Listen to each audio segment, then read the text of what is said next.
everyone and good afternoon. So today I'm going to show you how to find the confidence interval and the population mean. Now I know a lot of people find it's really tricky to find, but I'll tell you in 5 simple easy steps. And I'm also going to be showing you an example and like a situation on how you can apply these procedures or these steps. So without further ado, let's get started. So alright, we're gonna first start with the confidence interval and its definition. So the confidence interval for the population mean is this formula right here. It can be a formula and it's somewhat the statement of what the confidence interval is all about. So this basically means the sample mean minus the margin of error is less than the population mean and less than the sample mean plus the margin of error. So the probability that the CL, which means confidence interval, contains the population means is the confidence level. Now, in looking for the confidence interval and the population mean is really essential. So before anything else, you need to know what are the given. So there are 2 situations that they might occur. And these are one of the situations I'm going to present to you. One of the situations that I'll present to you, whereas the n, it can be greater or less than 30, which, or in other words, the larger samples. So it looks like this. Before all that, I'm going to first show you 5 simple steps on how to get the confidence interval and the population mean. So these are 5 easy steps that everyone should know and you should know by heart.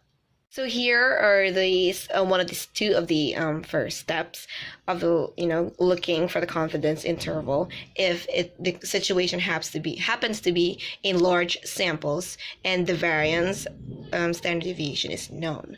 So the first step is to find the value of n and x. So n happens to be the population and x happens to be the sample mean.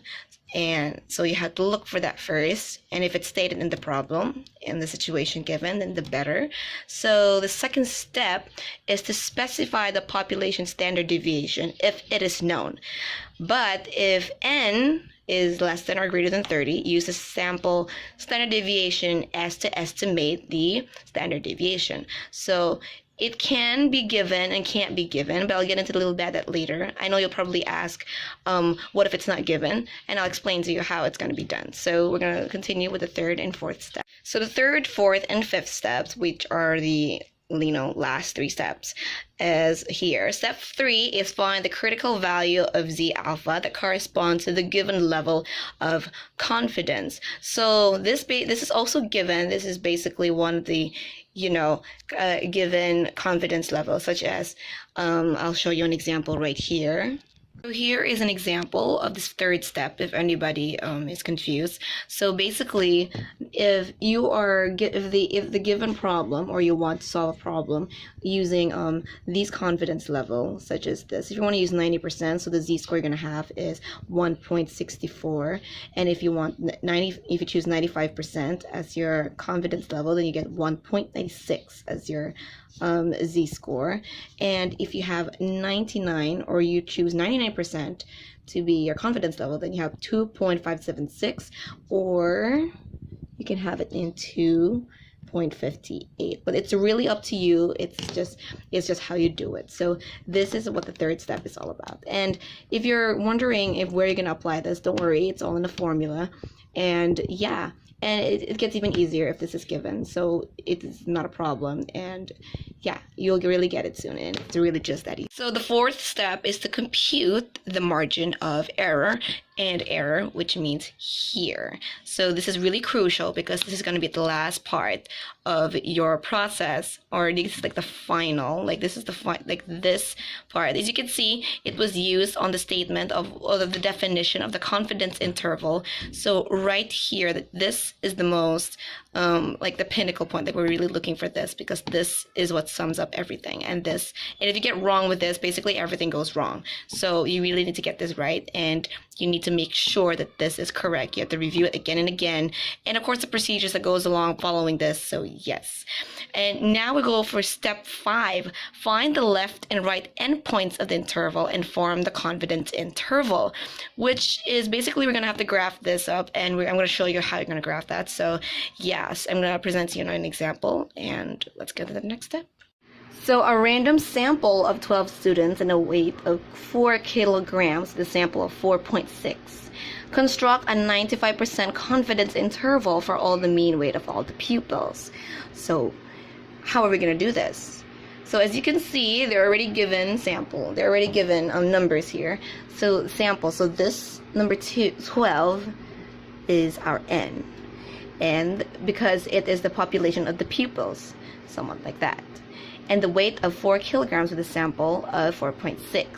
So 4 kilograms is the sample mean, which is, so I'm going to label them for you. So 12 is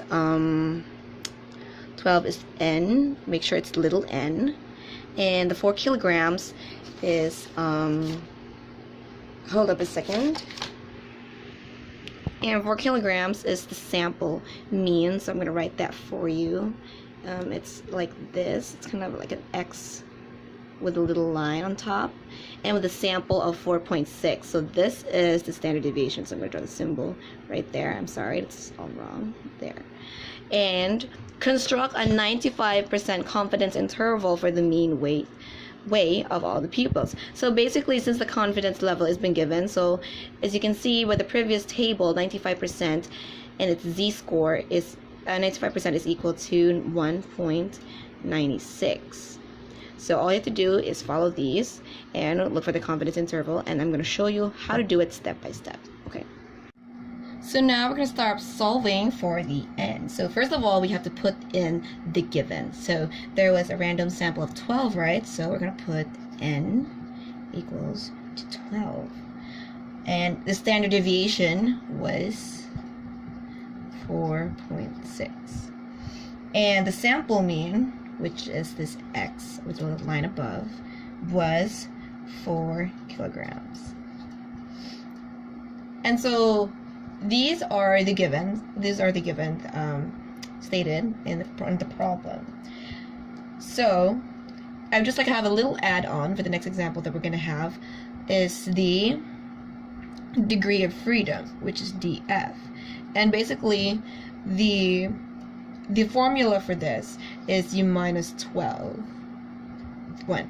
So 12 minus 1 equals to 11. So that's the degree of freedom. That's it. So now we're going to look for the alpha, which is kind of like a broken infinity. So to look for the alpha, we're going to go 1 minus, since our confidence interval, confidence level is 95%. So we're going to put 1 minus 0.95, which is equal to 0.05. So we're going to put that here, 0.05, right there. And then you divide it. There's another way in here, is that the alpha, you divide it into 2, which is equal to 0.025. So these are the given. And yes, if you want to write the confidence interval so you won't forget, and you will also want to write its z-score, you can also do that. It's even better. So in getting the alpha, so this is what you're going to do. So yeah, let's get into solving and looking for the margin of error. So this is the formula of looking for the margin of error. So this is how we're going to do it. Okay, so we're going to put a line here. Since z-score and the alpha, and it basically means you have to disregard this part because this only means the z-score of the confidence level that was stated or you want to have. So the confidence level is 1.96. Okay, I'll extend it a little. And the next is the standard deviation, which is 4.6. And there's a square underneath. And n, I'm sorry, this is not the big N, this is the little n. It's always little, okay? And number 12, square root of number 12. So 1.96 times 4.6 divided by the square root of 12. So if you like really long solutions, you can always do this 1.96 4.6 over 6, because square root of 12 is 6. But if you want to like go a little longer and you didn't want, you know, any of the hassle, or your teacher really just wants you to get straight to the point, so basically the answer of all this is 1.50. So this is your margin of error, or E. So now that we have this, we're going to go to the next step, which is to, sorry, my paper is a bit dirty. So we're going to go to the definition, which is like, I'm going to rewrite it, and yeah.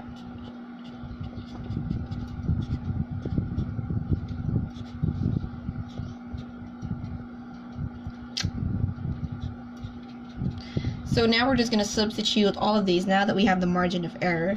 So the the sample mean, which is this little guy here, is 4 minus margin of error is 1.50. And basically that's it. So you just, all you have to do is just substitute. And you have to be careful with this part, because this is like plus. So 4 plus 1.50. So 4 minus 1.50 equals 2.5. And then 4 plus 1.50 is 5.5. So these are your answers, and these are the confidence intervals. So these are like the marking points of your problem. And now we're going to proceed to graphing. Now that we got both your confidence intervals, now we're going to proceed to graphing. So here's what you do. Draw a line there and then there. And so since our points are going to be parted, so we're going to have here 2.5 and then 5.5. In the middle is the mean, which is, not the mean, but the n, sorry, which is 12. So we're going to put those marks right there. And the middle part here is 95% confidence level. So this is how you graph it. Make sure that the confidence level is in the middle. It's always in the middle. And starting points. Make sure that the bigger one, like this one, the last one, like 2.5, is always on the left, and 5.5 is always on the right. Okay? So that now we are done with the graph. So right now we are going to make our final statement. So this is how you write it. With 95% confidence level,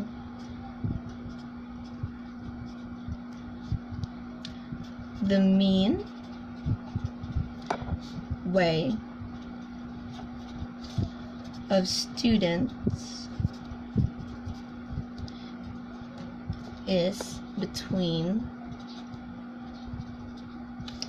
2.5 and 9.5. So this is basically it. This is all there is to it. So this is your final answer, and make sure you answer it this way. This is really essential, and you're going to miss out a lot of points if you don't write it this way. So this is your final statement and final answer. So this is the formula of looking for the margin of error. So this is how we're going to do it. Okay? So we're going to put a line here. Since z-score and the alpha, and it basically means you have to disregard this part, because this only means the z-score of the confidence level that was stated or you want to have. So the confidence level is 1.96. Okay, we'll extend it a little. And the next is the standard deviation, which is 4.6. And there's a square root underneath. And n, I'm sorry, this is not the big N, this is the little n. It's always little, okay? and number 12, square root of number 12. So 1.96 times 4.6 divided by the square root of 12. So if you like really long solutions, you can always do this. 1.96 4.6 over 6, because square root of 12 is 6. But if you want to like go a little longer and you didn't want, any of the hassle, or your teacher really just wants you to get straight to the point, so basically the answer of all of this is 1.50. So this is your margin of error, or E. So now that we have this, we're going to go to the next step, which is to, sorry, my paper is a bit dirty. So we're going to go to the definition, which is like, I'm going to rewrite it, and yeah.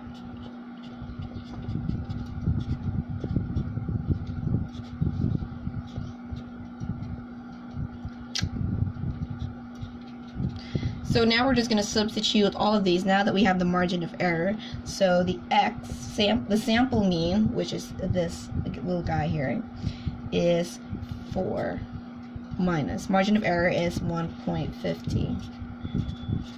And basically that's it. So you just, all you have to do is just substitute. And you have to be careful at this part, because this is like plus. So 4 plus 1.50. So 4 minus 1.50 equals 2.5. And then 4 plus 1.50 is 5.5. So these are your answers, and these are the confidence intervals. So these are like the marking points of your problem. And now we're going to proceed to graphing. Now that we got both your confidence intervals, now we're going to proceed to graphing. So here's what you do. You draw a line there and then there. And so since our points are going to be parted, so we're going to have here 2.5 and then 5.5. In the middle is the mean, which is, not the mean, but the n, sorry, which is 12. So we're going to put those marks right there. And the middle part here is 95% confidence level. So these are, so this is how you graph it. Make sure that the confidence level is in the middle. It's always in the middle. And starting points. Make sure that the bigger one, like this one, the last one, like 2.5, is always on the left, and 5.5 is always on the right. Okay? So that now we are done with the graph. So right now we are going to make our final statement. So this is how you write it. With 95% confidence level,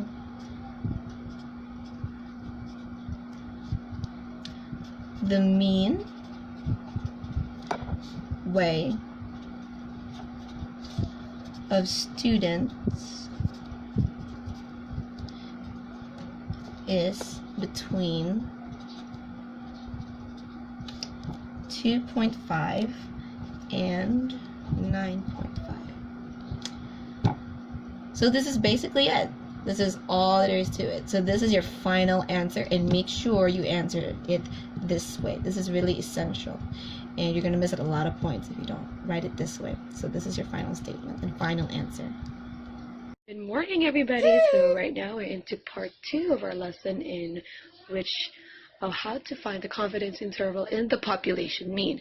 Now in the previous lesson, or example rather, we learned how to find the confidence interval with the situation where the population variance is stated. Well, right now we are going to learn how to find the confidence interval in a situation where the population variance is not stated, because there are times when it's not stated, and there's a way in how to solve that. So yeah, life's pretty much easier if you know all the ifs in life. So here we're going to look at it, and I'm going to present you an example, and I promise you it is really easy as 1, 2, 3. So a random sample of 12 high school students yielded a mean of 38 kilograms with a sample standard deviation of 46. Construct a 99% confidence interval for the mean weight of the high school student. So everything is pretty much the same, you know, the given is just right there. The only difference is the formula. As you can see, it's a T alpha. So this basically means we need to use a different table. So we're not going to use like the 98%, which is equal to 2.567 or 2.58. So we're going to use the T table and T and then the alpha.